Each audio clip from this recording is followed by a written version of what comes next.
Magandang umaga! Ito na, mga topic natin ngayon, organ repair without doing any operation. Yan daw ba ay tinatawag na stem cell treatment or stem cell therapy?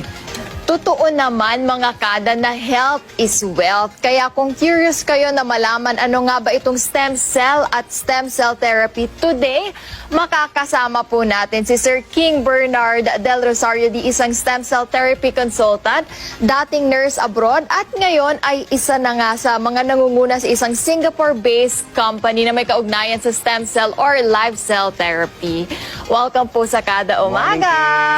Good morning. Thank you very much. King, kailangan siguro natin klaruhin muna sa mga kababayan natin. Kasi admittedly, marami naman talaga nag-iisip, di ba? Marami may alam tungkol dito sa stem cell therapy at stem cell. Pero kindly explain to them, please, kung ano nga ba itong sinasabi nilang stem cell na ito, stem cell therapy, at ano ba ang ginagawa nito dapat sa ating katawan?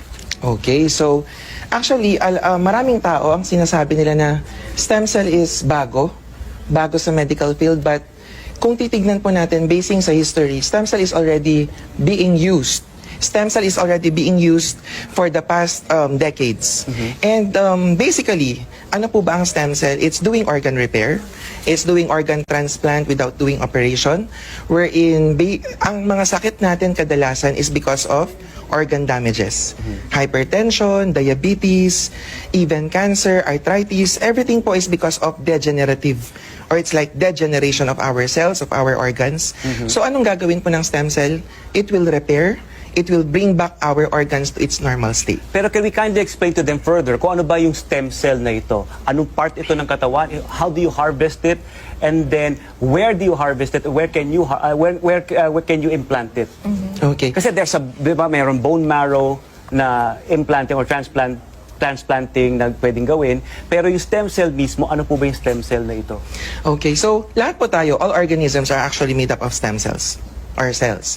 Like for humans po, ang nanay at tatay natin pag nagtalik, bago nabubuo ang isang sanggol or ang fetus sa sinapupunan ng isang nanay, may stem cell po. There is what we call mother stem cell na nabubuo na nagkakaroon ng organ differentiation. Kaya for the 9 months of pregnancy, nagkakaroon po tayo ng mata, ng utak, every parts of our body is because of stem cells.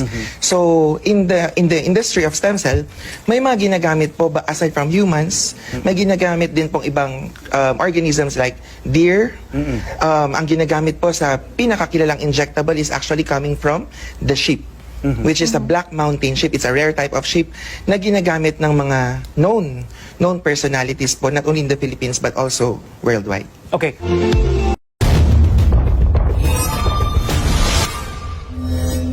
Great news, Asia! Nandito na ang RT Deer Placenta Stem Cells.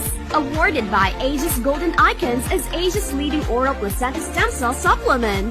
30,000 milligrams of deer placenta is super effective yet most affordable in the market. A powerful immune booster with antioxidant, anti-aging, and anti-inflammatory properties. Beneficial for patients suffering from chronic diseases with its cell regeneration attributes. Get healthy, reverse your body age, and feel young again. Get yours now! Ito po ang RT Placenta, which is the most affordable placenta stem cell supplement with the highest potency na 30,000 milligrams. At yan po ay awarded na ng ibang mga award-giving bodies, no? At magkagandahan dyan, yung ating ingredients talagang sobrang panlaban. The synergy of 12 most powerful supplements. Ibig sabihin, nagtitake ng stem cell therapy, nawawala po yung mga wrinkles na noticeable na experience na nararamdaman ng tao na umiinom ng stem cell oral, no?